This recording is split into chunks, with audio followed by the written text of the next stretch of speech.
Hello everybody and welcome along to PSGL Season 31, and we head to Mexico City tonight for the Mexican Grand Prix for the top tier on the PlayStation platform. We were at Belgium last week and what a great race that was. Will Mexico deliver? Well, we have to wait and see. My name is Jessball, and joining me in the commentary box as usual on a Monday evening, we got Mr. Aidan Carter. Aidan, how you doing? I'm doing very well, thank you. Trying to work my way through the heat as much as possible, praying that it rains at some point in the UK. If you aren't in the UK, then you're very lucky at the moment. For once, we're having a heat wave. But yeah, apart from that, really looking forward to tonight. Like you say, it's going to be really, really interesting. We've had 3 really great races to start off the season so far. It's been championship-wise, of course, we're only 3 races in, but it's still really intriguing what's going on so far. So yeah, looking forward to it. And Mexico, of course, a really, really difficult track for these drivers. So yeah, I'm expecting another great race today.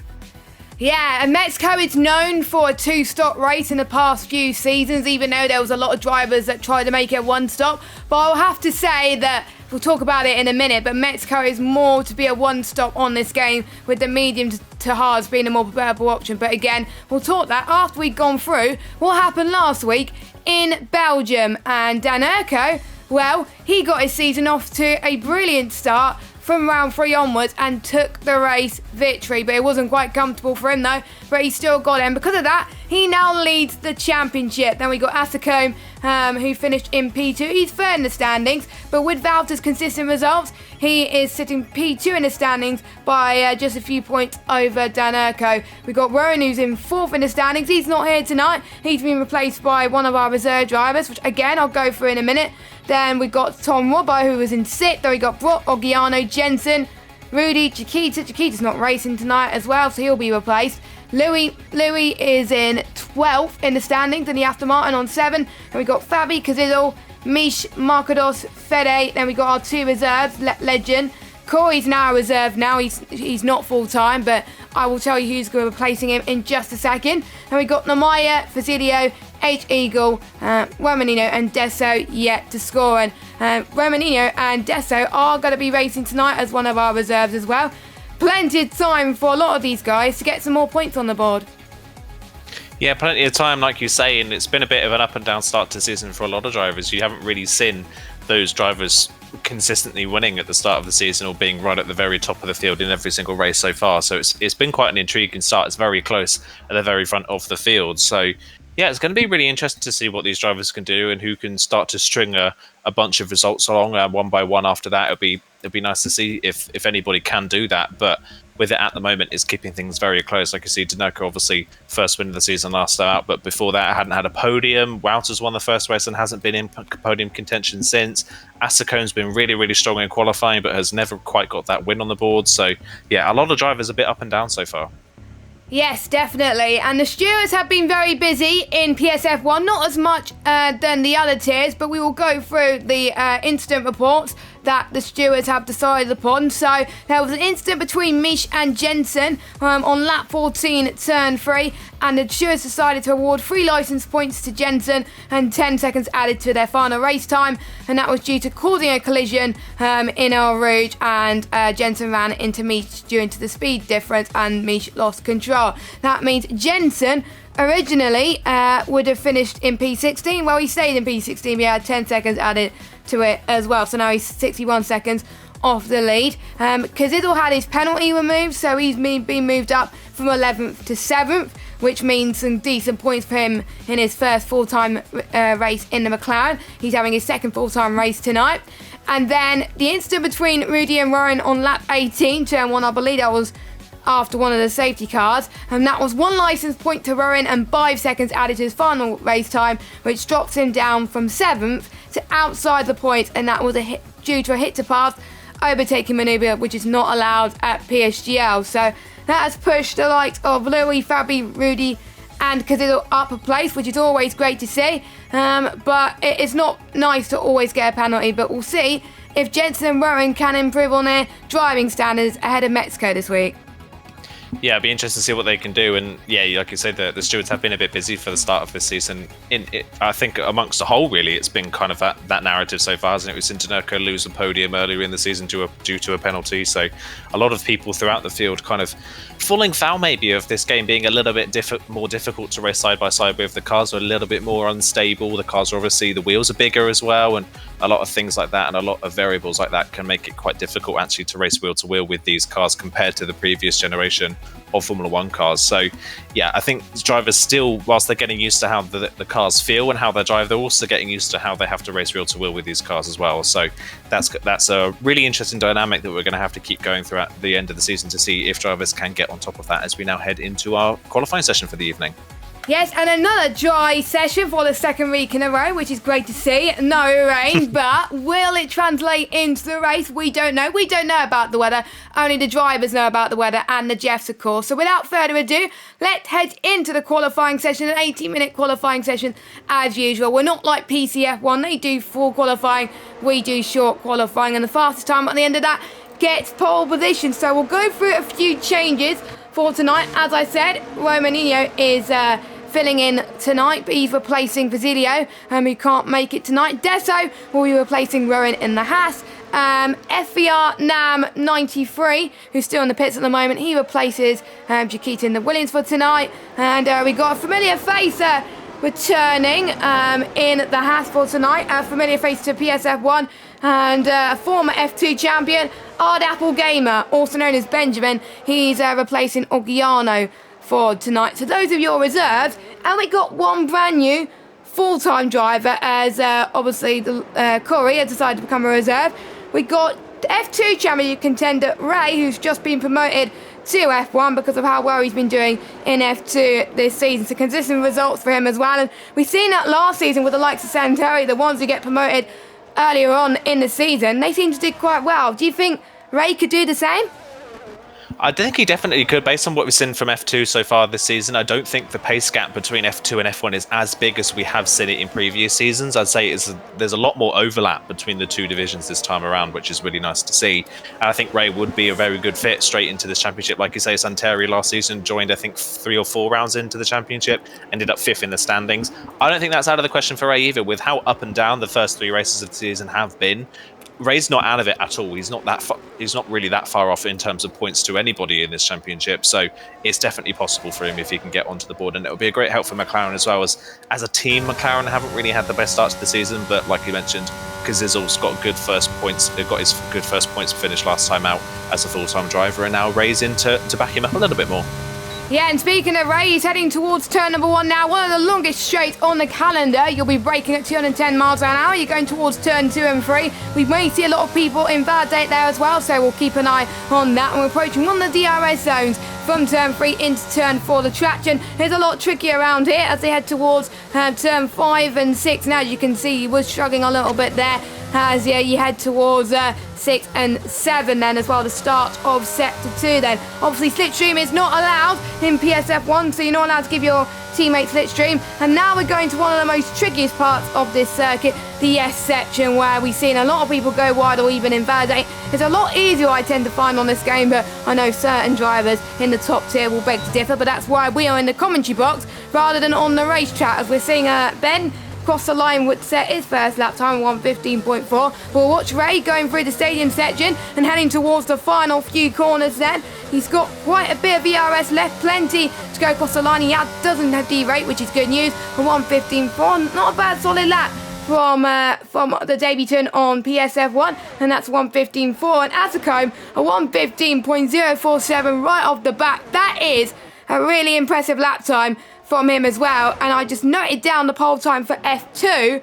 We've beaten that not just by Asacombe, but from Kazizel. The F2 times were 1:15.099, and Asacombe did a 1:15.047, and Ray's teammate did a 1:15.006. So early on to the session, I think the 1:14s will definitely be possible, but don't quote me on that.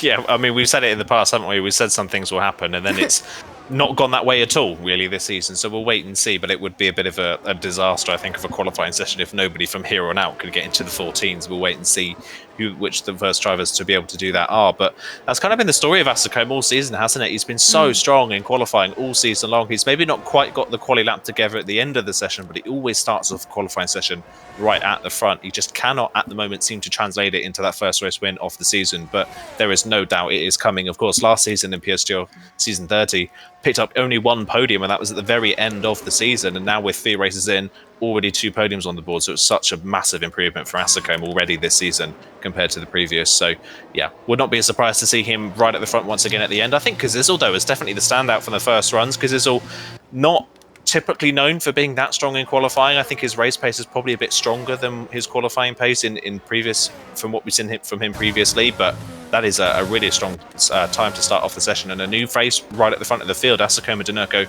not a surprise. Kazizel maybe a bit of a surprise right at the front of the field. Well, to be honest, I think Kazizel seems to be a little bit more comfortable in this game, and for those of you that don't know, Kazizel, he was in F2 for the last couple of season. He was there or thereabouts, but always seemed to have a little bit of unluckiness in terms of the race. He had a good qualifying session, but he always got involved in incidents in the race, and there were some races where I believe he won and did really, really well. So the pace was there. So maybe he just took the game like a duck's towards compared to the last game. And obviously that is why he is here in the top division as well and doing extremely well last week. And maybe he could do well this week too as well. The other F2 promotee from last season, Nemaya, is not doing so well in P13. Don't forget he was a runner-up from last season, and he's been beaten so far from the one who was in F2 this season, Ray. So he's got a lot of work to do as part of the game. Obviously hasn't had the game for very long, and that's not a not too shabby lap time from him, a 1:15.403. He's mainly does some stuff on the PC, but it's always great to see him back on the PC, on the PS side as well, back where he belongs as well. But what can you expect from a Pardo gamer on his first race back with us, even though he's only a reserve? It's going to be interesting, isn't it, to see what Arpal can do. I don't think him himself especially would not want to be reminded of his season last season. I think he had great qualifying pace, and the starts of the race would always seem to go really, really well, and then something would go wrong midway through a race, and he'd either crash or he'd end up at the back of the field and not really score any points. You had a bit of a horror show, unfortunately, for himself last season, which I think is why he's potentially been put off driving full-time this time around. But it'll be nice to see what he can do. He's definitely got the pace. He's proven it in the past. Like you say, he's a previous F2 champion. We know what he is capable of. I don't imagine we're going to see him featuring right at the front of the field, being his first race of the season, but solid points run potentially. He could be right in the fight for the points today, so that'd be really, really nice to see.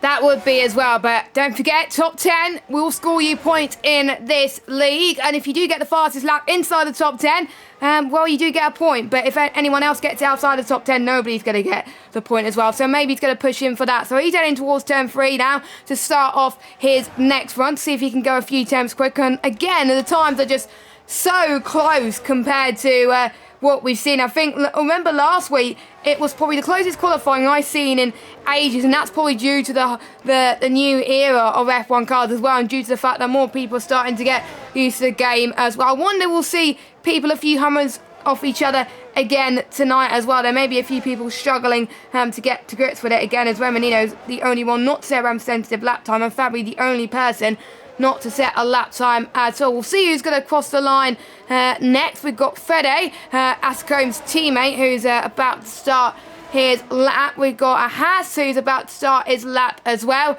And then I believe we got the Williams of Romanino who's about to start his run. And I think we got Brock as well. But meanwhile, Tom, he's going through turn number 1 as well. And he's just hopefully well, the Ferrari moved out of the way of Tom, which is great to see. But I think we've got one of the Red Bulls about to finish his lap. No, he's not. He's invalidated, so he's going to go into the pits. Valters improves to a P8, a 1:15.3. Ray improves to a P9, so that is very, very impressive. Not far off Valters, actually, in P8. Then next cross line, I believe, will be Asacome. No, it's not Asacome. He goes into the pits. A part of the game, I believe, aborted his run, so he won't be going again. Tom has invalidated as well, and I think these guys are just not getting their second runs in.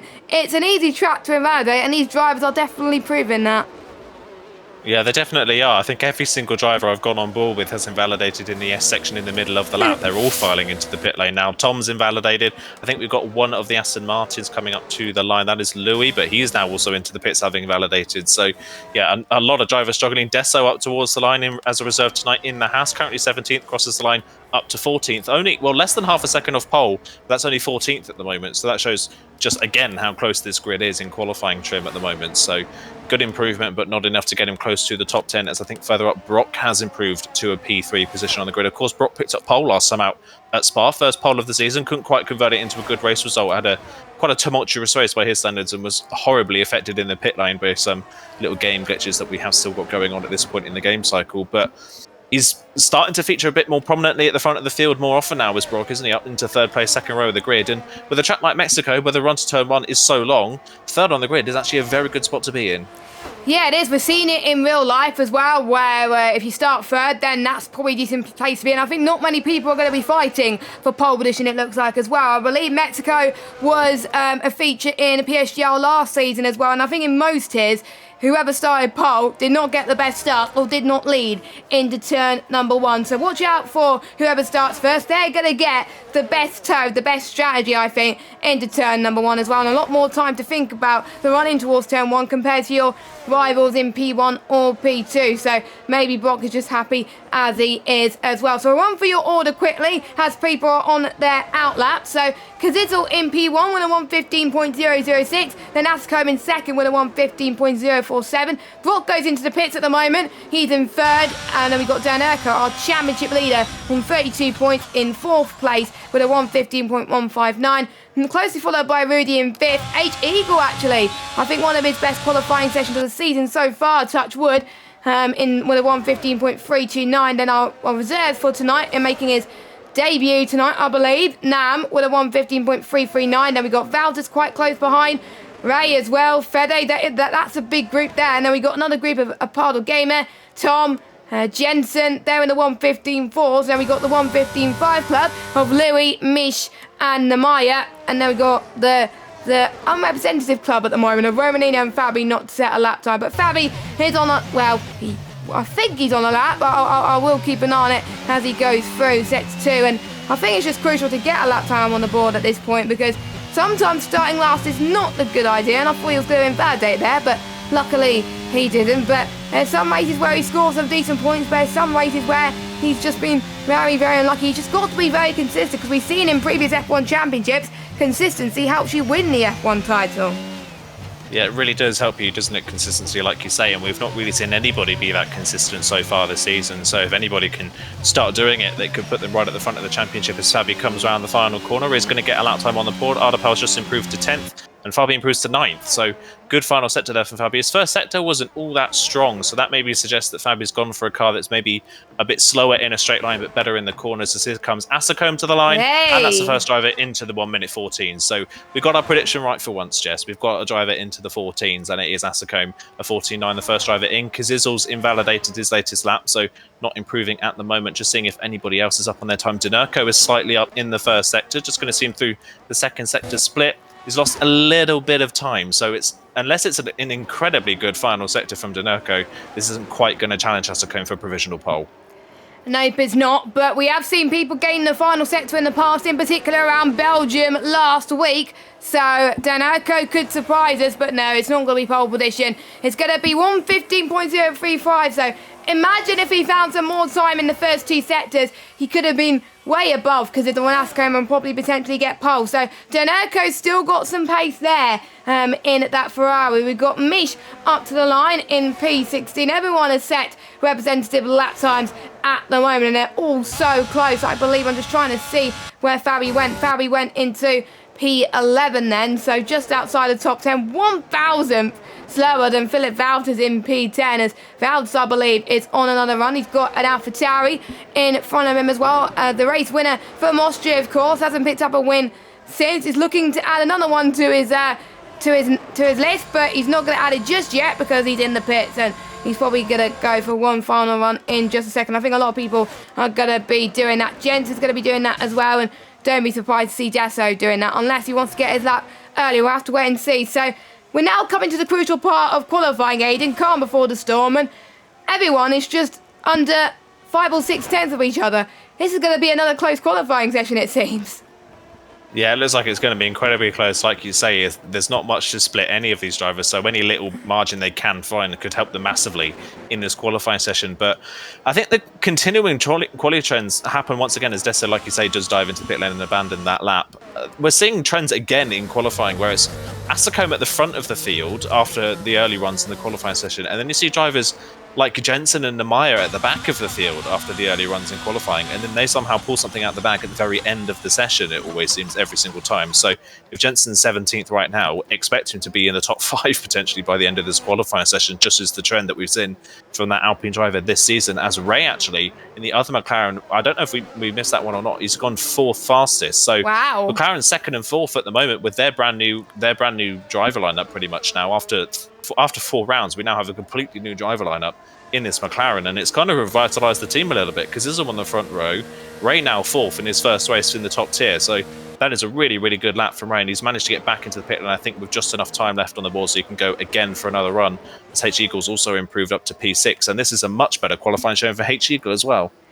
Yep, it is. Obviously, he hasn't scored many points in F1 this season. It's been very unlucky, but maybe him could revitalise this championship chance as well, because it's not a long season, but we're race number 4. There could be some races where he starts to be more consistent and I can help him, but the championship hunt once again. We've seen it in other tiers as well. People start off rubbish and then they start to improve a bit more and still in the championship hunt going into the final round. So everyone is warming their tyres for their final runs. Don't forget, no medium tyres in qualifying in F1 22. You're not allowed to choose that on this game for some reason. They all get 4 sets of softs, and they have to save I think 1 for the race, so they don't want to use all 4 sets in qualifying, because otherwise you'll have less to use in the race if you want to use it for like any safety cars, because you never know. We've seen safety cars a lot around Mexico on certain league races, so we'll have to wait and see as everyone's going on their final runs then. And we'll see if anyone can challenge Facecam. We'll watch out for Brock, who's in P7. He was the one who got pole position last time out, but he was the last person to cross the line. But I wonder if we're going to see exactly the same here. The last person to start a lap time will be the last person to get pole, and not Facecam off its turf as well. Could we see Ray pull off a surprise? Maybe Makers or may jump off Facecam as well. I think it's going to be very close between anyone. I can't believe I'm saying this, but anyone in this top 19 can get pole. They just need to find a few attempts and then they'll get there.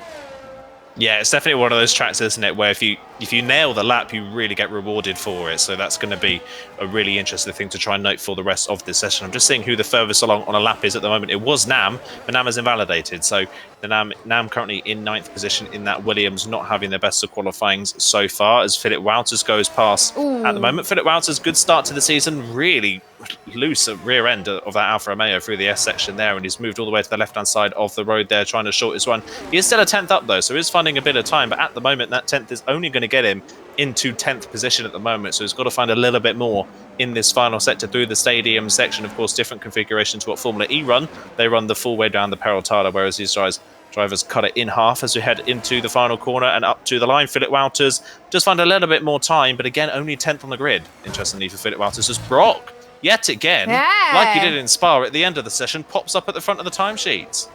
There we go. So Brock, the qualifying mastermind at the moment, is on top. Can anyone beat him? I believe we got the Red Bull up to the line while part of Gamer or Fabi can't do it. Fabi's gone to a bit of a spin, and Romanino had a 5-place grid penalty with a collision with Tom. I believe that will be investigated by the stewards for sure. We got Wouters, who is slowed down. H-Eagle comes across the line in 7th. I think we got 2 of the Aston Martins on a lap. Who's on first? I think we got Nemaya, who is on first, as we see he's 2 tenths up in the middle sector then, but that will only put him around about where Fedi, Desso and Ben is at the moment on the grid, so not enough for pole position as it stands, but we'll see what he could do in the Alfa Romeo, and that is P7. We've got Kazizel, who jumps Brock into P1 at the moment for this provisional pole. What can his teammate do? Can he respond to that? We got 2 of the Ferraris. Denerco could only manage 2nd, a few 100 slower than Kazizel.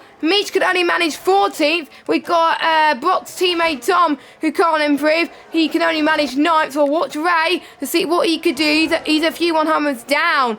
and he improves time, but only doesn't improve position to P5. So I don't think anyone's on the lap again unless you're Jensen.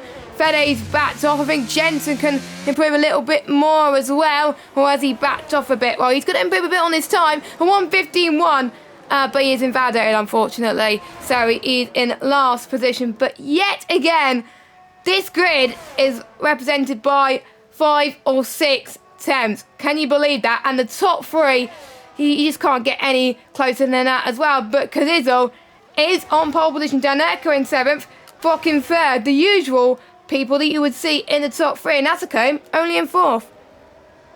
Yeah, one of the trends that we said came true and the other one didn't. And the one trend that came true was Asako holding provisional pole and then not being able to improve on the final run. So Asako, I was on board actually, was slightly down coming through the second sector split and then had a horrible snap of oversteer at the final corner. So I had to dive into the pit lane and abandon that lap. The one that didn't come true was Jensen getting a lap in at the end. Jensen invalidated every run after his initial run in this qualifying session and will start dead last on the grid. Even with Romanino's 5-place grid penalty, Jensen will be dead last on the grid. So really, really bad qualifying, unfortunately, for Jensen. But another new pole sitter for the season, and this time it's Kazizel.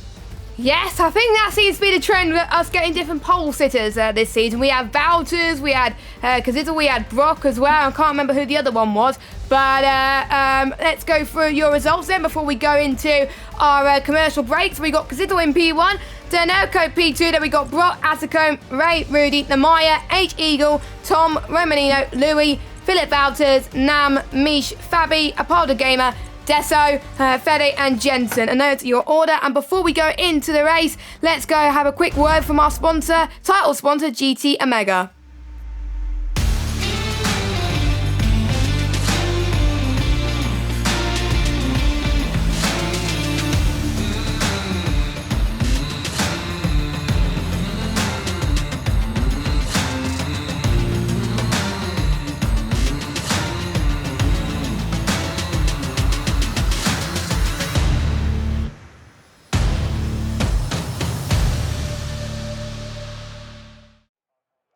Okay then, so welcome everybody back to PSF1. We're here for round number 4 of the season and we head to Mexico City for the Mexican Grand Prix. And just a quick reminder, no formation lap due to the tyre glitch, so everybody will be catching the 5 red lights very, very soon. And again, we have a different pole sitter, Kazizel on pole. We got myself, Jessball and Aiden Carr to take you through the action for this evening's race, and by the end of these 35 laps we will find out who will win the 4th race of the season. Will we get a 4th different winner? Well, we are about to find out as the 5 red lights are coming up on your screen right now. We got McLaren on pole, Ferrari alongside, and it is lights out and away we go. Let's see who has the decent starts. I tried to get the tyre graphic at the same time, and it is a pretty even launch for both Kazizel and Daneko, but it's right on the middle of this. And also we got McLaren trying to go and make moves in towards turn number 1 then, so keep an eye on Kazizel to the right, Brock to our left as they head towards turn number 3. Then Brock's already to P2 and Daneko has got the race lead then from, I believe, P2, so our pole sitter is all the way down to P5. I think that's what we saw at the beginning of the last race. The pole sitter not have a good start either, so Kazizel is continuing the trend on that one. But as we're seeing, I think H Eagle trying to go side by side with Louis there. He lost a bit of position as well. Part of the gamer lost a bit of position as well. He's down to 10th and he's battling side by side with Namaya up in towards turn number 7, heading towards the S section at the moment. As you can see with the tyre graphic, everybody's on a set of the hard tyres, which is to be expected around this track, as Louis gets past H Eagle up into 7th place as well. Both McLarens not having the best of starts, but our championship leader is already trying to pull away from the rest of the field right now. What a great start from him and from Brock. Yeah, brilliant start from Daneko, really reacted to the lights well, and then it was just Kazizel's mistake. I think he just locked up into turn 1 and went straight on, missed the corner and let Brock, Asako and Rudy through, so Kazizel from pole down to 5th, so that's going to have to be recovery mode now for the McLaren driver. The one driver that's had an amazing start is Alapal Gamer, up 6 places from the start of this race into 10th position, so a really good start for the Haas Reserves driver this evening, and a good start as well for Louis, of course, in the Aston Martin. Started off the season so well in the first round, has been kind of invisible since, but He's now up into 7th place from 10th on the grid, so good start to the Aston Martin driver trying to pick up where he left off in the first race of the season. As I think further down the field, Jensen trying to work his way up through the field, has already got past Desso, is now side by side with Fabi through turn 2 and 3 and gets the move done. Lovely move from Jensen, up 2 places already into 17th position. But yeah, look at Denurko, he is disappearing off into the lead of this race. I think this is why he's a championship leader at the moment. He's a man on a mission. He's carrying on his momentum from last week. He got the race victory that he was looking for, and he's deciding that he wants to basically pull away and not let anybody else catch him, and he hopes that he doesn't have a late safety car. Fede has already gained a few places this race, up 4 positions as he's closing up to Philip Valters as well. Rudy's gained a few places as well, up 2 places, and of course Asicombe has gained 1 place as well due to Kazizel losing out at the start as well. Biggest loser has got to be Kazizel, and also Namaya as well, down 4, and Mish down 3, and Fabi down 4 as well. Desso is now down into last position, so they got a lot of work to do at the moment. Then to lap 3 then, DRS activated then, and Brock is not going to get the DRS on Denurko, same with Asicombe, and Rudy. So the first person to draw your attention to potentially get the move with DRS is the 2 McLarens, Kazizel and Ray. Now this is their first race working with each other. Will they be allowed to race, or will they be having some team orders? I hope they'll be allowed to race, because obviously Ray is trying to learn from the experience Kazizel, but Ray's doing a solid job in 6th right now, holding steady with these guys, not dropping away from the rest of the field, and making sure that he can get a little bit of tow from his teammates so far. And we can already see Brock starting to close in on Denurko, so I wonder if the tyres are starting to come into their own with Brock and Asicombe right now. Yeah, I'm just keeping an eye as well on ERS usage for everybody, because this is probably one of the tracks this season where ERS management is going to be incredibly difficult with how long some of these straights are. And Denurko was at 0% at the end of the pit straight that time around. He has used everything to try and break DRS to Brock behind. Brock's managed to get DRS down that little short straight just before the 3rd sector. Can he get within the detection point just before the turn 17, the penultimate corner, and get within range of the Ferrari? Not quite this time around, but he will be faster in the straight line because Denurko is already derating as they come out of the final corner. Asicombe now within DRS range as well of Brock, and like I say, to the McLarens, will they start racing each other? Will they work together? I think more than anything right now, they need to work together to get past Rudy, because Rudy's dropping off the back of the top 3, and Kazizel and Ray have way more ERS than Rudy does in front. So if they want any chance of battling for the podium today, they've got to get past Rudy as quickly as possible. Yes, and it looks like Kazizel, they made content saying that they wanted to work together, and Kazizel pretty much took out Rudy there, and I think that's an example of a commentator's curse there from Adrian. Not the best of moves from Kazizel there, as Ray tries to go for a move into turn number 4 there, and I think Ray's going to challenge that Asicombe, but all of this squabbling has allowed the top 3 just to break away from the rest of the field, and that is not what the McLarens want. Surely the McLarens have got to work together now to try and close in on the top 3, because otherwise they are going to be in a lot of trouble. And yes, ERS management, there's a few people almost on the 10% mark already of ERS. That is not good, especially that 55% of the lap or so can be taken at full throttle. This race first opened in around about 1962. It's been on and off the calendar for quite a bit, and around 2015 was when Mexico returned on the F1 calendar, and what a great race it has been in real life and in league racing as well. And it's going to be a one-stop strategy today, most likely hards to mediums, most likely. No one has opted for the mediums to start off with as well, so I think it's the first race this season where everyone has opted for the same strategy. I thought Namaya would go for something completely different. Meanwhile, Tom is going to try and go side by side with H Eagle. He's got the DRS. He's got plenty of ERS as well, and he didn't even need to use it going towards turn number 1. He saved a little bit there, and now he can use some to try and get past Louis very soon as well. Very well timed from the Mercedes driver in P7, but H Eagle's going to have the DRS coming in towards turn number 4. We'll see what he can do heading towards there. Can he make the move stick? He stays behind as well. And surely enough, the one starting on the hards probably think, because the tyres are just have a lot of tyre deg around this track as well. You don't really want to be touching the soft at all around this track, and you want to try and get the hards as long as you can, because you never know what could happen. So we'll see what 8 Eagles do to try and close in on Tom again, and we'll see if Tom can break free of Louis and try and get past him. It's shaping up to be a very close race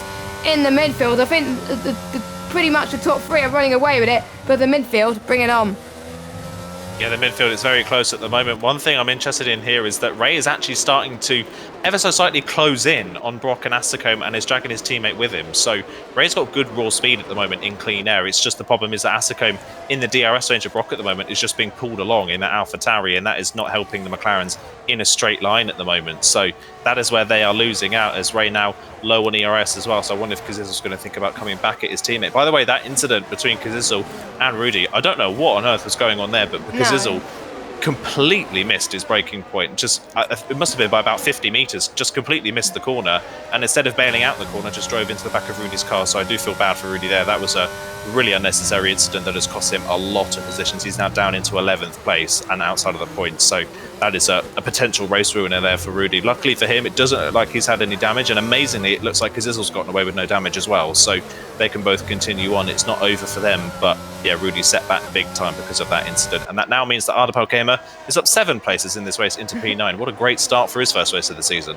I think he's expecting low expectations, I think, in this race due to the fact that it is his first time back on F1 22 racing competitively as well. And sometimes when you set low expectations, usually you deliver more and perform at your best because you probably have the most fun if you have less pressure. And that is what Benjamin is doing right now in P9. And he's not even that far behind H-Eagle, to be fair, but Metzko is known for his DRS trains, I would say, heading towards especially the first sector. So watch out for any breaks of the DRS train and we can start to see some moves. But I think we're getting to the point of the race where some people will be saving their ERS and making sure they have enough before they head into the pits. So there may be some battles happening before the pit stop phase.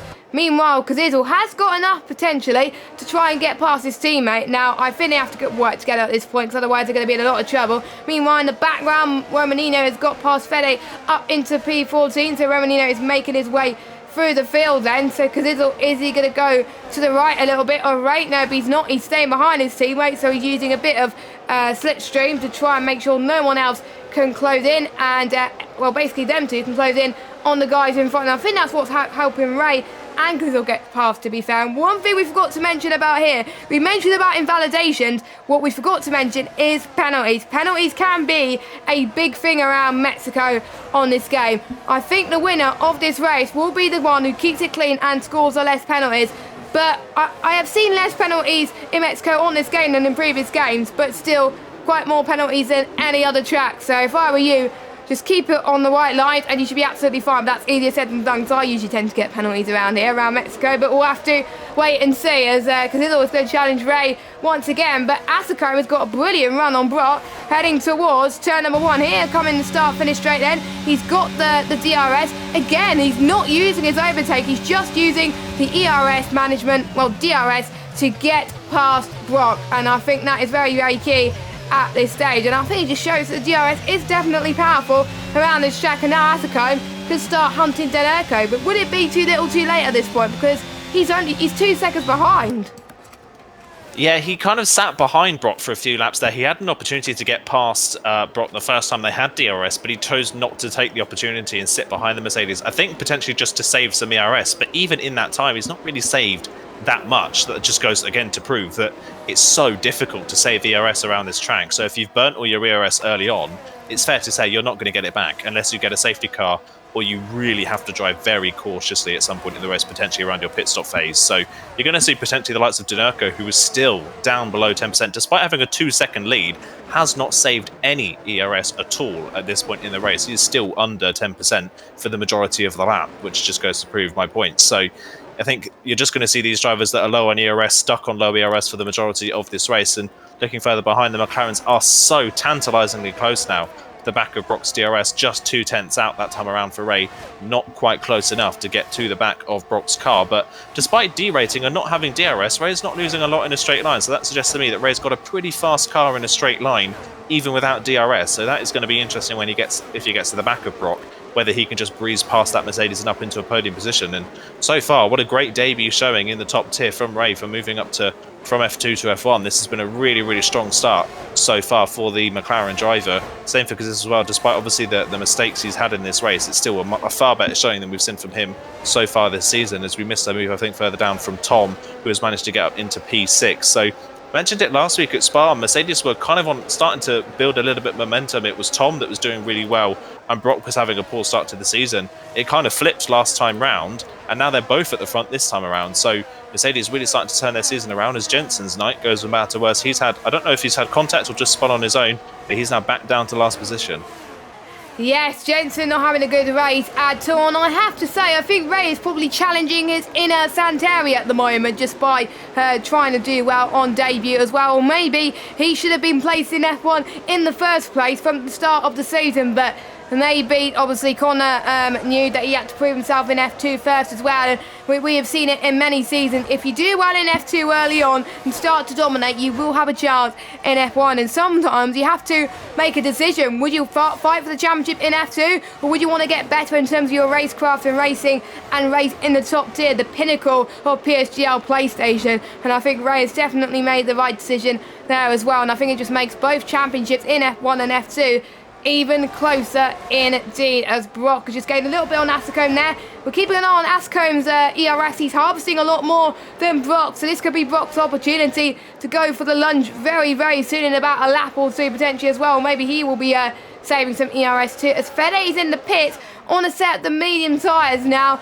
I don't think mediums is going to last 20 laps, so he's going to have a tough time trying to get these to the end. Maybe he's hoping for a late safety goal. Maybe he got front wing damage as well. So one AlphaTauri doing very well. One AlphaTauri in last place at the moment. But we'll see what Fede can do from last on the grid on those freshman mediums. And as I said that, he's gone into a spin after turn 2, heading towards turn 3. So yeah, his tyres have been overcooked because he hasn't warmed his tyres enough at the moment, so that's why the yellow flag in sector 1 is there at the moment. But meanwhile, the Mercedes again fighting each other and not really fighting Brock, because Brock is managing to increase the gap again on the two McLarens. They just can't afford to battle like this because Brock could just pull away. Yeah, I think that the worst thing that happened actually for the two McLarens there is that Facecam managed to get past Brock, and Facecam now has more raw speed at the moment than Brock and Denurco at this point in the race, and Facecam is just closing into the back of Denurco ever so slightly and dragging the Mercedes with him up to the front of this field, and that is just leaving the two McLarens behind. Ray with no ERS is not fast enough in a straight line. I think now might be the right time for the McLarens to swap back again and give Kazizel the opportunity to lead the train. He is tucked right up behind Ray with a lot more ERS, so maybe he is the one to try and close in on the back of Brock, especially if Brock does lose DRS range to Facecam at some point in the next few laps or so. So that may be the time for team orders to come into play and give Kazizel the opportunity to close back in. Of course, we know Kazizel has a raw speed. He was on pole position, so we know he has got the pace to be fighting at the very front of the field. One other driver struggling a little bit at this phase of the race now is Tom. Tom got past Louis a few laps ago, but is now struggling to hold on to the back of the McLarens as well. So he's just starting to drop away ever so slightly. I think he's just going to keep DRS range this lap around, but he is very, very low on ERS and just keeps teetering on the edge of losing DRS range. So he could be under pressure potentially from Louis a little bit later on in this race as well. Was looking at the front, Brock is clinging on for dear life to the DRS at the back of Facecam. He's teetering on the edge, but again for another lap he is within range, and that is just helping him extend away from the McLarens. Yeah, definitely as well. And bearing in mind, penalties could play a factor, so maybe Brock could just use this opportunity to try and push everyone to getting a time penalty. And speaking of time penalties, we got our first one, but it's not the people you think. It's Fede down in 90th position, so it's not really going to make a massive difference. But watch out for the drivers that could be on 2 warnings right now. We have probably seen, I think, in the first few laps, a few people get some warnings. Obviously, we can't tell on this game, unfortunately. We don't have any clear indication as to what we can see. We don't have TAS this season, so we can't see the warnings, unfortunately, but we can see where they could potentially get a warning because they could cut all 4 wheels off the track or have a slight advantage. So we'll keep an eye on that as this race progresses at the moment. It seems to be a bit of a quiet moment in this race as well, so let us know in the chat, guys, who you think's going to win this race. Don't forget, we are sponsored by our title sponsor, GT Omega, where you can get 5% off GT Omega products by clicking the link in the description. And also, we are sponsored by Grid Rival, and we do a F1 2022 Fantasy League with them. And you can check the link in the description on how to sign up and get predicting for the Belgian Grand Prix in real life starting in just a few weeks time. So those are your sponsors. Let's get back into the racing action then, as Kazizel almost got into range of Ray there, but unfortunately can't quite do it. But on the last game, you wouldn't be able to do that. But it just shows you can drive even closer on this game due to the new regulation of cars, and that's what we like to see. And I think Louis is in this fight now. Eagle could be in this fight very, very soon as well. So these two McLarens have got to get a move on, because we could see people go for moves left, right and centre. It's not going to be that long either before people start to think about going into the pits. I believe it's around lap 18, 19 where people will think about going onto the set of the mediums until the end of the race. We don't know about the weather, but I think by the sound of it, due to the fact that it is nice and sunny, I don't think it's going to rain. But you never know, anything can happen in Formula 1, and it usually does. But the train's still going strong. Danerco still holding on to his lead, but Asicombe, he's finding a little bit more pace in his car, even with little ERS at the moment. Yeah, he is pushing very, very hard at the moment. It's taking some different unique lines as well, especially out this last corner. He takes a lot wider of a line through that final corner than anybody else, but it seems to give him a good slingshot onto the pit straight. I'm using this opportunity as well to kind of measure what these cars are looking like in terms of where the speed is on track, and Asicombe at this point of the race clearly has a faster car in a straight line than Danerco. So I think if he gets within DRS range of that Ferrari, Danerco is going to be under a whole lot of pressure from that AlphaTauri that just seems to be so much faster in a straight line at the moment. The problem is that where you need the pace to get within DRS range is in the middle part of the lap, and that is where Asicombe is losing. So I think Asicombe's going to have to rely on a mistake potentially from Danerco to get within range, and we know what Danerco is like. That is not really going to happen. So yeah, that is the one problem at the moment for Asicombe. He's just going to have to hope for Danerco to make a mistake in the middle part of the lap so he can get within DRS range. Once he's within range, he's going to be a major threat. But yeah, the top three have just completely driven away from the rest of the field now, haven't they? They've completely dropped Ray, who's now 3 seconds back, and Kazizel still sitting behind. Kazizel is the only one in the field at the moment I can see that is saving any sort of ERS. The only person that I feel like has saved enough ERS that is even near Kazizel is Rudy, and Rudy's had a spin in this race. Rudy's still up at 60% ERS in the middle of that train. Kazizel now at 70% has saved a lot.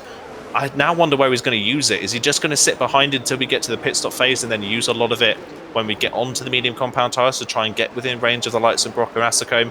Or is he going to use it now and try and get past his teammate? By the looks of the way it's gone so far, I think he's just comfortable to sit there at the moment. Maybe he doesn't think on raw speed he has the pace to catch the top three. So we may see, because this will be the one to come in for an early pit stop, go onto the medium compound tyres and use the excess ERS he has got to push like mental coming out of the pit lane, and then he could maybe jump one of the top three on strategy in that sense. So that is maybe because was thinking behind sitting behind his teammate and saving his ERS for the time being.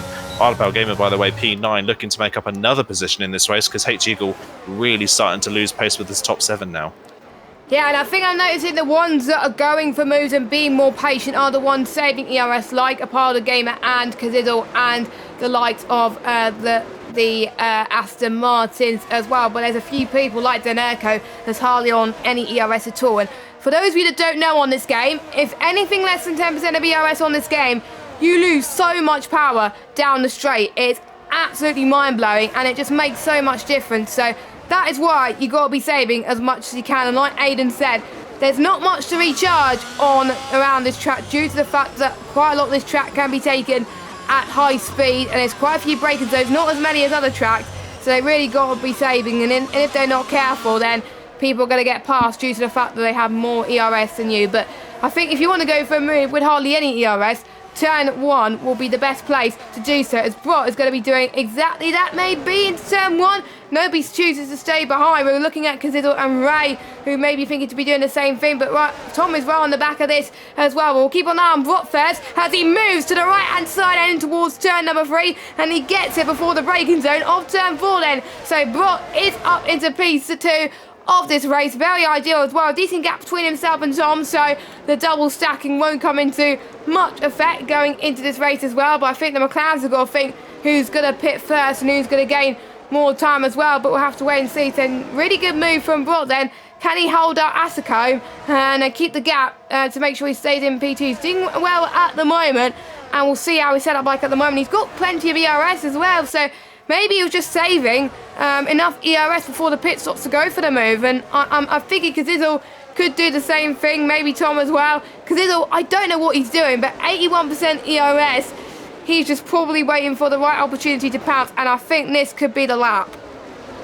It could definitely be the lap as Danerco's in. End of lap 16, Danerco is into the pit lane for the medium compound tyre. So he is covering off any sort of undercut threat by going early. Now, what do the people around him do? Do they pit the lap after, or do they extend? I think if you're the likes of Brock and Asacombe, you can't pit now. You've got to go long as Kazizel breezes past his teammate and up into third position on the road.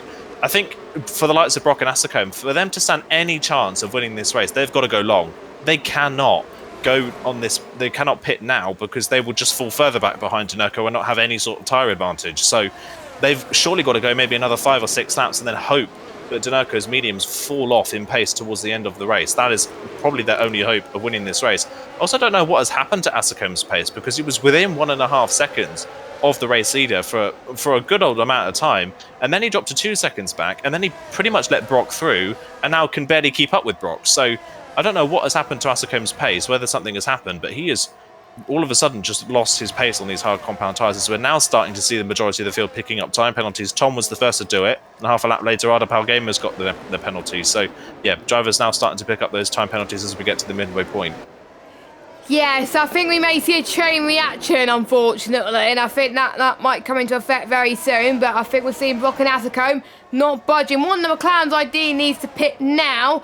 None of them choose to do so. Meanwhile, Tom is trying to do so to make sure he has as much advantage as he possibly can as a Pardo gamer. Unfortunately, gets a 5-second penalty for speeding in the pit lane, so he's got that looming on his head at the moment, so he's going to drop down quite a bit, and he'll have to serve it very soon. Meanwhile, the Maya and H-Eagle going for a move. The Maya up into 6th place already, and at the moment it is an Aston Martin 5-6 right now, and that is good for their constructors' hopes at the moment, because the more cars you have in the top 10, near the top half of this grid, then the more chance you would have to doing well in the constructors, as I just did see someone I think get fastest lap, I believe. I might be wrong. No, it wasn't. It was Mish getting a... It might be Mish, actually. I don't know. But I did see something pop up on my screen. It's hard to tell with the mic position as it is at the moment. But meanwhile, Ascombe still within DRS of Brock. So Brock still leads at the moment. They're still yet to stop. And the top 10 still yet to stop. Danerco, your net race leader, out of the ones who have pitted. Tom all the way down in 15th, but he will gain quite a bit with everyone else pitting. So we're seeing the top 2 staying out, and you must be right. They are having to extend long to cover off the undercut of Danerco, as we got more pitters of Kazizel and Louis then. So Ray is staying out to avoid the double stat, and we got another speeding in the pit lane victim of Remenino, unfortunately. That is a bit of a shame, but a lot of people are coming out now onto the mediums. Let's see how well they do. Danerco just come across the pit lane exit, so he's ahead of Kazizel and quite a lot of these guys as well. So this undercut has definitely helped him. But I think the main threats are going to be Brock and Asacombe now as well, but they don't really want to be fighting too much, because that is where Danerco is going to really, really shine with having less traffic. He's got some clear air, which is great to see. Meanwhile, Philip Valters and Nam trying to go side by side into this tricky chicane, as Nam has gone off the circuit a little bit there. No damage done though as they head towards turn number 7, and I think Philip Valters just holds position right now. But again, you don't want to be fighting too much once you know you're going to be pitting, so you've got to keep the gap at a steady pace and then go into the pits next lap. But I think Valters is going to be doing that soon because his teammate pitted a lap ago, so that's probably why he has stayed out. Ray, I think, will pit soon as well. We'll keep an eye on Brock. Is Brock going to go in then into the pits? Yes, he does. Asacombe follows him in, and Ray has got to follow him in as well. We'll keep an eye on the pit lane entry. You can see they do it correctly. The Maya took it a little bit late there in 4th. Valter stays out, surprisingly. That is interesting, but we'll see where Danerco is. Danerco, I think, is going to have a huge advantage. He's already got the fastest lap of this race. We'll keep an eye on Brock. Yeah, Danerco has got a huge lead over the rest of the field. Danerco has timed this absolutely perfectly. Yeah, he's done a brilliant job there as Danerco. As a Rudy, a much faster lap than our race leader, 17.2. That is a second faster than what Danerco managed on the same set of tyres. That is a really rapid lap from Rudy that time around. So that is a bit of an ominous lap time from the Alpine driver. Could he be one to look out for in the latter stages of this race? I was going to say that while that is a massive lead for Danerco, the actual pace difference between Dinerco and Brock and Asicone before the pit stop wasn't as big as I thought it was going to be. It was only a second. That, of course, is still a pretty big gap, but from an old set of hards to a fresh set of mediums, 1 second difference isn't as big as I thought it was going to be. So I think if I were Brock and Asicone, I would have just kept going. We've still got 17 laps left in this race. The medium tyres, well, basically at this point in the race, when Dinerco pitted, Dinerco's going longer on the mediums than he did on the hards. Those mediums aren't going to be particularly fast at the end. I would have gone even longer if I were Brock and Asicone, and just hope that the medium tyres of the likes of Dinerco would have just overheated and died by the end of the race. I think that is exactly what Nam and Philip Wouters are hoping for, as well as maybe a safety car. I think they don't think that those medium tyres can go that long without completely losing their pace. So they're going on a lot longer, and then hopefully going to get the time back at the end of the race when everybody else struggles on tyres. I'm still not sure about this strategy. I think Brock and Asicone just stayed out for a bit longer. I don't think they stayed out long enough to make the difference. Yeah, I think so as well. And you see the difference. It takes a while to warm up your tyres as well. So you're going to lose about a second or two per lap in the first couple of laps, whilst the time on one is a little bit of a squirmy moment. I think the AlphaTauri Asicone has lost a chunk of time fighting with the likes of Brock and the McLaren as well. Tom has got ahead of Ray in the pit stop phase as well. I believe it wasn't due to a penalty. It was just due to Tom having the faster pit stop. Don't forget, you will have to turn into the pit by yourself by pressing a button, and I think Ray might have turned in a little bit too late, which is why Tom has gained a little bit more time in the pits potentially. We'll keep an eye on that at the end of the race as well. We may speak to some of these guys in the podium interviews later on and discuss their things as well if they get onto the podium, because the podium is still there. Tom doesn't want a safety car. Meanwhile, Brock is trying to fight off the one who hasn't pitted yet, Fabi. Very tight going into the stadium section as well. You don't want to be fighting too much, Fabi, because you know Fabi's got a pit soon, whereas Brock does not. That's just losing even more time to Brock and Dinerco as well. Brock is leading this train with Fabi as well, as we've got Wouters and I believe Jensen. No, it's not Jensen, it's Nam, who is in the pit lane, and they're going to be going to set up the mediums too. But I don't know why Fabi is fighting all this. Maybe he has the right to fight due to a safety car, as it was going to be 3 wide, but someone backed off, as we're seeing Kazizel trying to get past Asicone. This is like turned up to 11 at the moment. They're all going fighting right now to try and get P2 as it seems. I think it looks like it's going to be the best of the rest at the moment, as Tom tries to get past Kazizel into turn 4. Not quite the best position to do so, unfortunately, but yeah, they're just fighting too much, and that's just allowing Dinerco to push even more, as when we've got a bit scrummy again in turn 7. We got Brock being very brave there to try and get past Deso, as Asicone, is he going to get far past Fabi? Still no luck from Asicone, but this time he's got it. He eventually got it, but I think he took him about an extra sector or two to do so. But look at this, Fabi's still fighting in the stadium section, but Asicone closes the door. This is not what the likes of Asicone and Kazizel wanted. I think Brock is relieved to get ahead of these lot, because he can now start to close in on Dinerco. The rest of them can't do that because they got Fabi in front of them. Yeah, Brock's managed to get through that pack in the right time, hasn't he? As Deso now finally makes his pit stop in this race. So he's managed to get through just before that carnage kicked off, and Brock is already 2 seconds up the road from Asicone because of that. So yeah, Brock now sitting in a very comfortable net P2 in this race. 5.3 seconds off the back of Dinerco.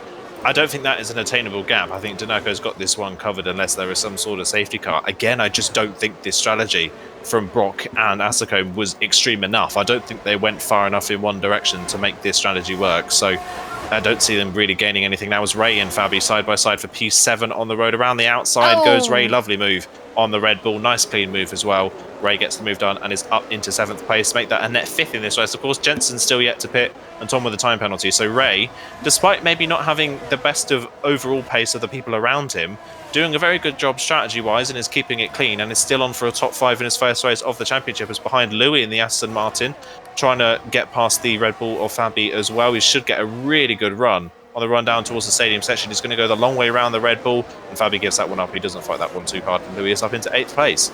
There we go then. So I think Louis is wanting to make sure that he can score points in this league. So he got points in Austria. He had one of his really good, impressive debuts from an F2 driver from last season, but things haven't materialised since then, but I think he's starting to find his form again, which is great to see. So maybe he likes his trap on Mexico, as Asacombe gets past Jensen pretty easily as well. So now Asacombe is now going to try and fight Brock, but 2-second difference between those two is going to be very, very tight. But it looks like Jensen is giving Kazizel a very tough time heading past turn 2 in towards turn number 3. Is Kazizel going to pass Jensen heading towards turn number 4, or is Jensen going to fight this? Jensen decided not to fight this. I wonder why Jensen is staying out long. Maybe because he's pulling off that strategy, maybe the late safety car, or maybe he wants to go onto the soft compounded tyres, because that's still a viable option in this race. I'm looking at the strategy to see what the possible strategies could be of this race, as the latest strategy, lap 20 for me, is the softs could last 11 laps. So around about lap 26 or so, the softs could be a viable option. So maybe that's what Jensen is going to do. But if there's a safety car, maybe a chance of trying to get past on the softs is null and void, as Ray had a bit of a moment as Jensen's got past him now. So Ray is having a very tough time, but Jensen, of course, yet to stop. So Ray is going to lose even more time. I think he's going to have the same issue to what we saw with Fabi earlier on. So Ray's got to get the move done ASAP as well, with less percent of ERS. He's using his battery anyway, which I wouldn't advise with low ERS, because you have to save it as much as you can. So here goes Ray, past Jensen, up into 6th place. He's going to chase down Tom for P5. He's still in a net P5, to be fair, now, instead of a net P6. Meanwhile, Valters, his day has gone from bad to worse, hasn't it? P15, and after a great qualifier from H Eagle, well, he's down in P14. So the two Alfa Romeos, they're not having the best of races, but H Eagle struggling to get off the mark yet again. So maybe he just needs to improve into consistency in the races. Yeah, it's just not working for Alfa Romeo today, is it? Philip Walters has been really strong to start off this season, much stronger than we've potentially seen from him in the past, but this is, yeah, not the pace that we've been expecting from Philip Walters after the first 3 rounds of the season, where he's picked up solid top 5 results in almost every round so far. So yeah, it's not what we expected from Philip Walters. Of course, again, just shows how close this top tier is. Philip Walters currently down in 15th, won the first race of the season, remember, so that just goes to show how close this field is this season. So that is how quickly it can turn on its head. Of course, Philip Walters did pit a lot later than everybody else, as we've got a spinner. That's Adapel Gamer that's dropped the car. Multiple penalties that were kind of going to drop him down the positions anyway, but he's done it by himself. He's managed to spin the car just before the penultimate corner. So that is his race over and done with. I would not be surprised if that is a retirement in the pit lane from the Haas driver as he does head into the pits. As further up, Ray, after that mistake earlier on, gets back past Tom and up into 5th on the road. So a little bit of an error, but in 2 laps, Ray's recovered from that error quite nicely, back up into the top 5 on track. So not really lost anything from that little mistake that he made earlier on. And one person who's having a great comeback through the field is Rudy, now up into 8th position. Considering the contact he had with Kazizel earlier on, he's nearly right on the back of Kazizel once again. So Rudy really coming back through the field quite nicely, which is a bit of a shame considering the sprint he had earlier on. Rudy's got good pace, so would have been nice to see what he could have been able to do later on. Could he have been able to challenge for podium potentially? Speaking of the podium positions, Brock is slowly but surely reeling Denurko in. The gap's now down to 4 seconds. Kazizel! Sorry to cut you off, Aiden. He's had a bit of a moment in the S's section, unfortunately. So with him helping his teammate, well, he's not going to help his teammate anymore. So that's really up another position, up to B7. Hopefully no damage is done there, but maybe he just got on the power too early, or maybe just struggled in the S section, I don't know, or maybe he took a little bit too much curb. And if I were you, don't take too much curb in the S section around Mexico, because it's more deadly than in F1 2021, and it's more deadly in F1 22. So Kazizel's going to try and get past Jensen again, but what could have been a solid top 5 finish, it looks like it's going to be 8th place for him. So he's got to make sure he can catch up to the rest of his train. But to be fair, he hasn't lost out that much, so I think he's going to gain quite a bit. Meanwhile, Namaya has got past Romaninho up into P10, so he's on for a solid points finish. Jensen again staying out. He is praying for the miracles to come his way, and I think Jensen is going for softs. Yeah, he's either going for softs or he is just praying for a safety car. I think in any normal race, considering what had happened to him earlier on, he was not going to get points. So he is just hoping and praying for a safety car. And even if there is a safety car, I think unfortunately for him, that time penalty he's just got is not going to pay him any favours either, because he'd drop out of the points anyway if people were able to sit within range. So yeah, it's been a bit of a bad show tonight, unfortunately, for Jensen in that current P9 position. The only driver in the field yet to stop. Ardapal Gamer is back into the pit lane again for a fresh set of softs. That should be for a fastest lap run, as Mish now picks up a time penalty. And Mish is a good representative of what the medium compound tyres are capable of. He was the first person to pit onto those medium tyres a lap before his teammate, and he is already back down to the pace he was doing on the hards before the pit stop. So only 11 laps in on that stint, and those medium tyres are pretty much at the same pace the hards were, and he has still got 9 laps to go in this race on that same set of tyres. So I do worry here for Denarco that those tyres are going to be very, very dead by the end of this race, just by virtue of what his teammate is currently going through on the same set of tyres. So yeah, that is a bit of a worry for Denarco going forwards. The worry is as well that he is still being caught. Denarco is saving some ERS, but Brock has now got that gap down to under 4 seconds and is dragging Asakome with him. So any sort of mistake, or if those tyres do drop off, Denarco is falling back into the clutches of Brock and Asakome again. And Brock's going to have a huge advantage soon, because he's going to get DRS maybe from the lapped car of Destor, I believe, in P15. So that is not what Denarco wants, but that's definitely what Brock wants as a Power Gamer, though I keep saying his name wrong all stream, I do apologise. He gets another time penalty, and I won't be surprised if he calls it a day, as we've got Nam, who's picked himself a time penalty as well. Not going to make that much of a difference, as Misha's got a time penalty as well, but may make a difference towards the end of this race as well. So I wonder how much time Brock is going to gain on Denarco just by getting DRS on Denarco. He's not gonna. I was gonna say he was gonna use DRS, but he's proved me wrong and used a bit of DRS. He's gained about 3 or 4 attempts that lap on Denarco alone. So, well, he's not gonna have DRS forever with the lapped cars, but if he keeps this up, he can challenge Denarco for first very, very soon. Meanwhile, Rudy is still on the back of a Kazizel at the moment and still fully in a chance to get maybe a potential. I don't know. Is maybe a lapped car? No, it's not a lapped car. It is Kazizel. I thought it was a lapped car, but I was looking at the wrong gap for some weird reason. You can tell the heat is really getting us today in the commentary box. And for those of you in the UK, make sure you stay safe. And we hope that our thunderstorms could come close enough. To be honest, as Ben gets another penalty, and he's still going, which is great to see right now. But yeah, I have to agree with you. Rudy's having a very good comeback, and I think it just shows his pace around here is pretty decent. Imagine where you would have been if you didn't get tagged by Kazizel earlier on. And I think we're going to have a repeat. Hopefully we won't have a repeat, of what happened earlier. Let's hope they can fight cleaner this time between the pair, because otherwise they're going to have even more harsh words to say in the chat later on, and we don't want to see that. No, we don't, but yeah, it's been a good comeback from Rudy. Like you say, he is just starting to fade a little bit though on those medium compound tyres, just repassed by Kazizel that lap previous after Kazizel's earlier spin, and has already dropped off a DRS range. But I think at the moment Rudy is pretty safe in P8. Namaya behind is not fast enough to really close in, and H Eagle now getting past Romanino for that final spot inside the top 10, or is he going to be able to? He's still holding the inside line. Can he get the move completed down the inside? He can't quite get the move done. Romanino is going to try and hold it around the outside of turn 1 through turns 2 and 3. Romanino completely goes over track limits and then gives up the position. So H Eagle into 10th position, Romanino down to 11th. This is allowing Philip Wouters to close back in and trying to steal a point at the end of this race as Philip Wouters from what's been a pretty dreadful race by his own standards. So still trying to get inside the points to keep the point streak running, of course, in this championship. As look at the gap for the lead. It's now down to 2.8. Brock has got good pace. Denarco is still saving some ERS, but Brock has got really decent pace. He didn't have DRS on that previous lap from Ardapal Gamer, so that is pure speed at the moment for Brock. I wonder if Denarco has now just hit that phase where those medium compound tyres are starting to struggle. Remember, he was doing low 18s at the start of the stint. He is in the mid 18s still, so he's not had that much of a pace drop off, but Brock was half a second faster that lap round.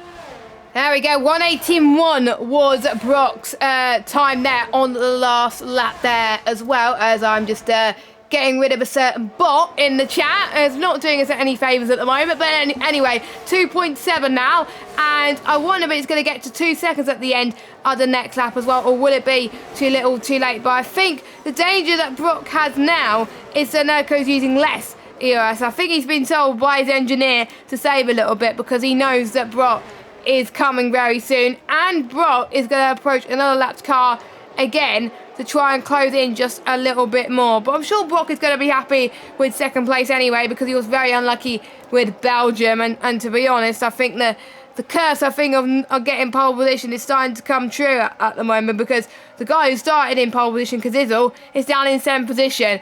And the one who started near the front row with Dennerk and Brock, P1 and P2 right now, and still holding strong at the moment as we're about to start lap 32. Time penalties will come into effect with the likes of Tom. Tom will drop down, so Ray at the moment, and it stands, will finish in P4, but I think you want to get past Tom ASAP as we got a yellow flag.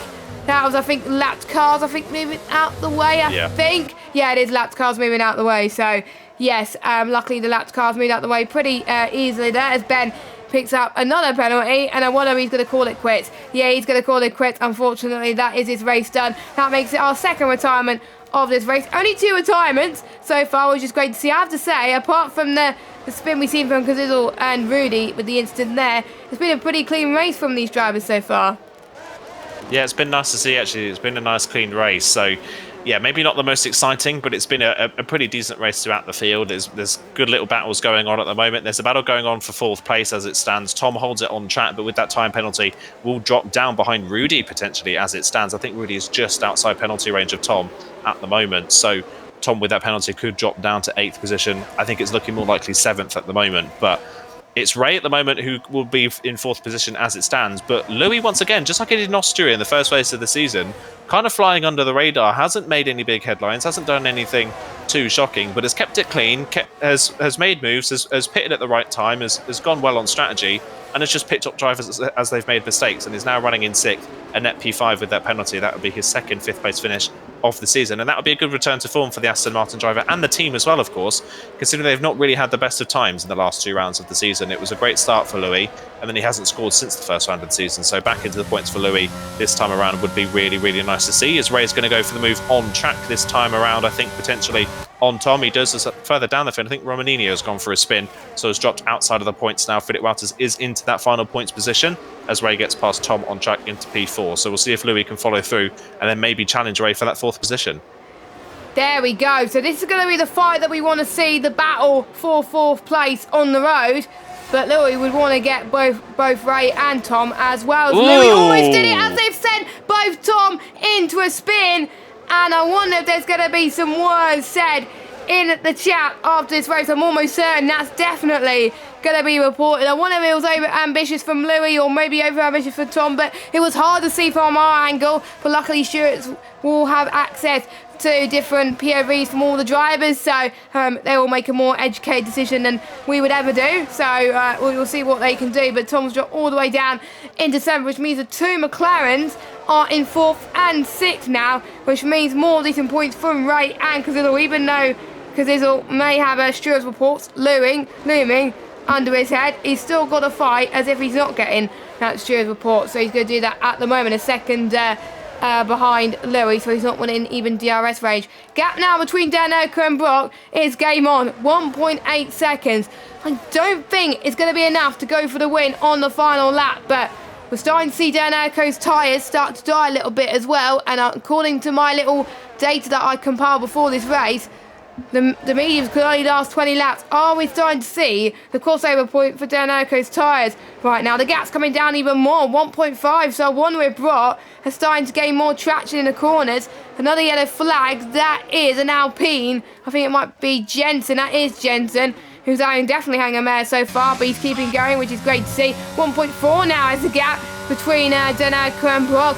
The win could be well and truly on, and he's gained even more speed towards the S section as well, but we'll see what Brock can do. You never know. Dennerk could get a penalty, and he could be within range of Dennerk at the moment as they go through the stadium section. Then for the 3rd to last time of this motor race, still got 2 laps to close in on Dennerk and to see if he can get the win. 1.4, almost at 1.3 then. And there we go, as we started to close in just a little bit. 1.2, he's got to gain 2 temps now, and he will be within DRS. Yellow flags at the background, that's, I think it was Nam getting past H. Eagle, but no safety cars in this race. No, not even any VSCs, which is great to see. And I think we've seen the same trend to what we saw in F2, because I think in F2 we had no safety cars either. So Yeah, I think that's a trend we are seeing tonight. As 1 second, he's almost within DRS. I think Brock's tyres already start to come into his own here. I think him staying out for a little bit longer is saving him a little bit here. Yeah, it really is. He's pushing like crazy as well. He's dropped Facecam, who's on the same age of tyres, by 4 seconds. So Brock is really on it at the moment, trying to get within that DRS range of Dinerco in front. The problem is Dinerco still has a bit of DRS left to use, so it's going to make it difficult for Brock to get close enough to the Ferrari to make a move. He's going to have to hope that Dinerco makes a mistake somewhere towards the end of this race. By the way, just to comment on that little incident we had between Louis there and Tom. Kind of weird. I was on board with Louis for that situation. He was down the inside. He wasn't fully down the inside. He was kind of level with Tom's rear wheel, but Tom turned into the corner very early, and I think in a sense to try and get Louis to scare Louis out the corner, and there was contact made. I don't think Tom really left sufficient room, but it's going to be an interesting call because it was kind of half of one, half a dozen of the other, so they couldn't really make their mind. Louis couldn't make his mind up as to whether he wanted to make the move, and Tom turned into the corner too early for there to be another car on the inside. So yeah, a really interesting move there. As now Louis under pressure from Kazizel now, who's trying to recover up to the top 5, going to go down the inside. Louis going to force him all the way to the grass. They wheel bang a little bit on the run towards turn number 1, but Kazizel should have the move done, and he is up into 5th place. So McLaren 4-5 as it stands, as Philip Wouters further back up into 9th position now, continuing his recovery through the field after a poor races. Look at the gap for the lead. It's 7/10 of a second. Problem is, we've only got one DRS zone left on this track, and it's the run to the final sector. I think if there was one more lap left in this race, Brock would have had this. Yeah, I think he's left it too little too late, unfortunately, but Brock is doing all he can to make sure Dinerco could not win this race. You never know, Dinerco could get a time penalty, so we'll see what he could do. This is the final DRS zone on this lap, and I don't think it's going to be enough, unfortunately. He tried his best, but to no avail, unfortunately. But I have to say, Brock could be very, very proud with his achievements in today's race. He came so close, but there was only one man who could come on top today. He took the lead at the start of the race. He stayed there. Dinerco wins in Mexico for round number 4 of the season to make it the first repeat winner of the season, winning 2 races in a row. Is it a sign for things to come for the Ferrari driver? Facecam completes the podium along with Brock, and Ray on his PSF1 debut crossed the line in P4 with his teammate in P5. I have to say that is impressive by my standards. I'm sure everyone will be very happy with that. I'm sure James and Evan will be very happy with that as well, your F2 commentators. And we got Louis, Rudy, Wouters, Namaya and Tom, your final point scorers pending any stewards' investigations. And H Eagle missing out by 2.9 seconds there. So very close towards the end. But yeah, like you said, I think if there was one more lap, Brock would have had this. But yeah, Dinerco did an excellent job just to hold Brock for his dear life. You can see he was starting to struggle on the final few laps, which is why Brock was having the advantage there. But yeah, I think we're starting to see the true championship contenders. Brock not having, well, he almost got pole earlier on, but to be honest, he was probably glad that he didn't get pole because he got P2 and a decent P2 at that, and Dinerco didn't get pole. He took the race win. Fabi got driver of the day in game, of course, but there's been quite a few standouts today, and I have to say the top 3 being one of them as well, and Fede did a great job delivering when it counted for the McLaren team. Yeah, did a really, really good job. Like you say, Ray did a brilliant job first round of the season. To get a P4 in your first race in the top tier is really great, and a potential great thing, a great sign of things to come for Ray coming forwards in this championship. To be 1 place off a podium in your first round is really, really strong. What a great debut race for Ray in this championship. But yeah, Dinerco, first repeat winner of the season. There's something about Shizou drivers and not being able to win from pole at the moment. It's just bad luck at the moment. It seems to not be able to help them at the moment. Brock had it last time out, and Kazizel had it this time out. But yeah, like you say, I think we're starting to see the proper championship front runners emerging now. We've seen Dinerco at the front of the field. Brock, for a second race in a row, had incredible pace. Obviously was really unlucky in Spa last time out, but pace-wise was right there the whole way through. And Facecam, 3 podiums in 4 races. Still not that elusive first win, but he has been at the front every single race so far this season. So yeah, I think we're starting to see those drivers feature at the front of the field. Anybody else that can challenge? I don't know. Philip Wouters started off the season really well, but it's the pace that we saw from Philip Wouters in the very first round of the season just starting to fade a little bit. Only P8 today, worst result of the season so far for the Alfa Romeo driver. Yes, let's run through your results then before we go into podium interviews then. So, Dinerco wins in Mexico, his second win in a row. Brock comes across the line in P2 and almost matched it, well, actually beat Dinerco's lap there in the fastest lap, so pretty great to see there. Facecam in third, Ray in fourth, Kazidor in fifth, Louis in sixth, returning to great form there after some poor showings in the last 2 rounds. Rudy in seventh, he got the fastest lap as well, so he will get some extra point for that. Philip Valdez in 8th, Namaya 9th, Tom will be your final point scorers. Your finishers will be H. Eagle, Nam, Deso, Fabi, Mish, Romanino and Jensen. And we only had 2 retirements today of Aparta Gamer and Fede, unfortunately. Let's hope they can have a good race going into the next round of the season, which it will be Japan and Suzuka. I had to look up very quickly to see what the next round is, but there we go. 4 races in, and Dernaco coming out on top in 2 of them and extend his championship lead.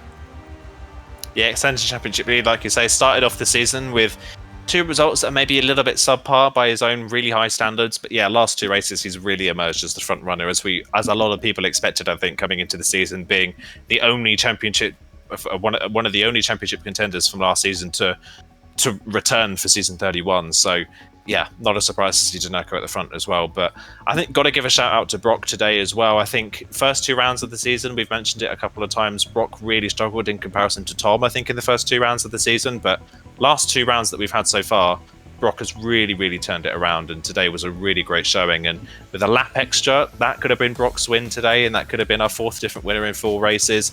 So close. I think Brock will be really frustrated that he didn't get another lap to have a go at Dernaco. Yeah, definitely. I mean, Brock had the pace early on as well, and I think I'm glad that he didn't go into the pits like Dernaco did, because otherwise he probably wouldn't even challenge for the win, and Dernaco would have been left for dust as well. And I think another impressive performance as well was Rudy as well. Despite that spin, he was able to recover to finish in P7. But again, imagine where he would have been if he didn't have that spin with Kazizel as well. And he got passed by Rudy by Louis in P6 there as well. And obviously, Rudy being the F3 champion from last season. A big jump to F1, but he's definitely stepping up to the plate.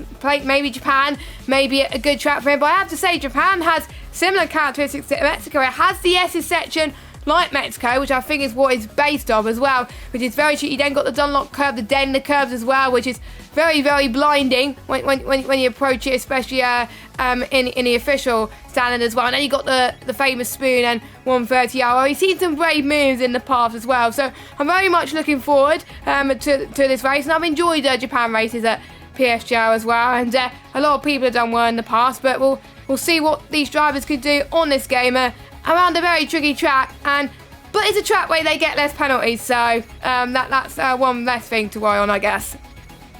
Yeah, one less thing for these drivers to worry about definitely is going to be the penalty situation, but Japan is a really difficult track. It's probably the most traditional track of all the traditional ones we're going to this season, isn't it? It's a narrow track, not a lot of straights, loads of successive corners that can really overheat the tyres. It's difficult to find a setup that will work for every single part of the track, and beyond that as well, of course, any sort of mistake you make at Japan, heavily punished. So yeah, that's going to be really interesting, and that could be again another track, because it is so unique compared to everything that we go to this season. It could be another track that brings a surprise result like we've seen in the early parts of this season. So yeah, really looking forward to Japan. It's going to be the first time I've commentated on a race around Japan in a couple seasons now. I think it must be the start of the previous game cycle that I last commentated on a race at Japan. So I'm excited to get back to Suzuka. It is definitely a personal favourite of mine, and for a lot of drivers as well, it is definitely a driver's circuit. So I'm imagining it's going to be a favourite amongst a lot of people.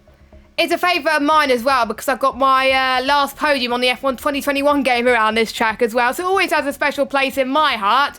But will it have a special place in the driver's heart when we go there next week? Hopefully we'll wait for just a little bit to see if Dernaco wants to speak to us in interviews, because I think we left it a little bit late last week, and then Dernaco showed up as soon as we said goodbye, which was a bit of a shame. So we'll just hang on for a few more minutes, but you can enjoy the rest of the races for the Mexican Grand Prix today. We had F2, F4 and F6 on at 7. You can check those out straight after this, as well as F3, F5, F7 and F8 as well. You can check those out as well. Those were all streamed today, and the next race will be on Wednesday evening with Dan Field and Jack Kanan taking you through the PC F1 action around Japan, and we'll see how the F1 esports drivers tackle that track. Then we got the PC F2 drivers with Luke Etheridge and Chris Buxton take you through the action there. The cream of the crop, the next generation of drivers to get into F1 esports. Then obviously we have the lower PC tiers on as well, like F3 to F6 on then as well. Then we have on Sunday the lower PS tiers, and then we got myself and Aiden take you through the action on Mondays at 8 PM for Japan then as well. And it doesn't look like Dainoko doesn't want to show up, so we are going to end it there.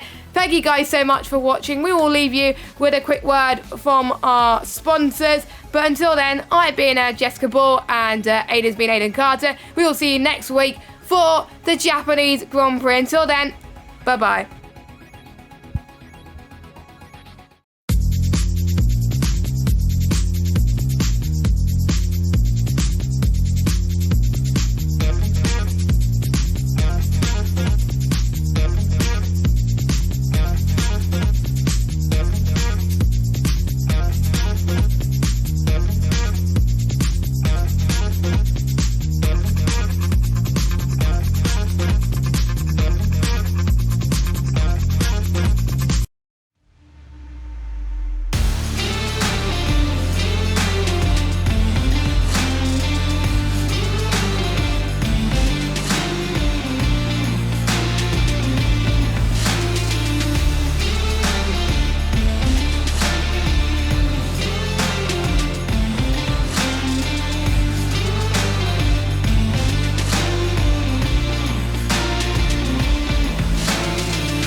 Was brought to you by GT Omega and Grid Rival, proudly supporting PSGL.